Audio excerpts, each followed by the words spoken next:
When we gathered for our last convention 4 years ago, it was virtual because we were in the middle of a terrible pandemic caused by the mishandling of the previous president. We were in the middle of an economic crisis caused by that badly mishandled pandemic.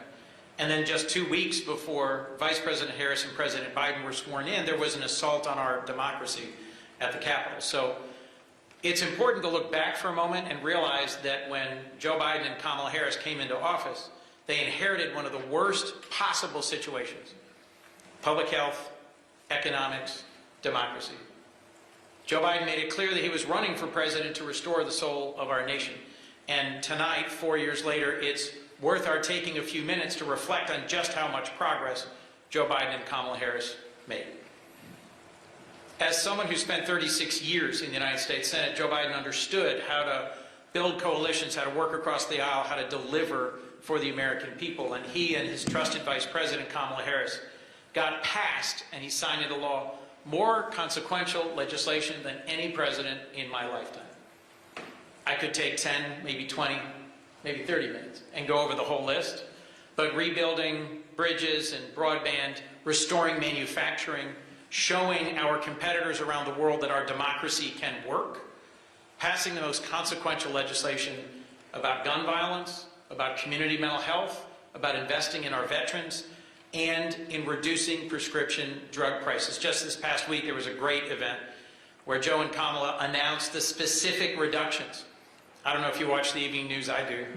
Xarelto, Eliquis, Jardiance, ever heard of these things? There's ads for them constantly, $500 a month to $200 a month. It's going to save $6 billion for the American taxpayers. It's going to save $1.5 billion out of pocket for seniors. $35 a month for insulin, which diabetics like members of my family rely on critically and have cost out the wazoo for decades. $2,000 a year out-of-pocket cap. Joe Biden and Kamala Harris have fought tirelessly for the American middle class to reduce costs. And his trusted Vice President, Kamala Harris, is the right person to carry forward that fight. And this week is about celebrating what it means to be for the people. Vice President Harris has chosen in Tim Walz a running mate who has a coach, a congressman, a sergeant, a veteran, a governor, has a record of fighting for the middle class. And I'm excited that we're kicking off our campaign by celebrating just how much Joe Biden got done at home and abroad. Standing up to Putin's aggression in Ukraine, not just strengthening but expanding NATO, rebuilding incredible creative partnerships throughout the Indo-Pacific and with the Global South to make us safer and stronger. He's got a longer record of accomplishment than we could possibly celebrate tonight, but I'm grateful to play some small part in doing that. The contrast couldn't be sharper. Donald Trump, as president, talked about rebuilding our infrastructure. Joe Biden and Kamala Harris actually got it done. Joe Biden talked about restoring manufacturing and got it done, where Donald Trump just talked. Reducing prescription drug prices and strengthening and defending our nation's access to affordable health care. Donald Trump said he would get it done. Joe Biden and Kamala Harris did it. It's an incredible record given how tight the margins were.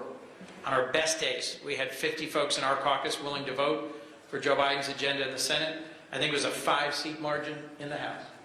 And as someone who led the Office of Public Engagement, former chairman of the Congressional Black Caucus, and the best congressional pitcher in our history, I'm going to hand it over to Congressman Cedric Richmond to further expound on how we've got a lot to celebrate tonight, and we've laid a great foundation for not just a successful convention, but for a campaign that is going to move Kamala Harris and Tim Walz forward as our next president, vice president. Thank you.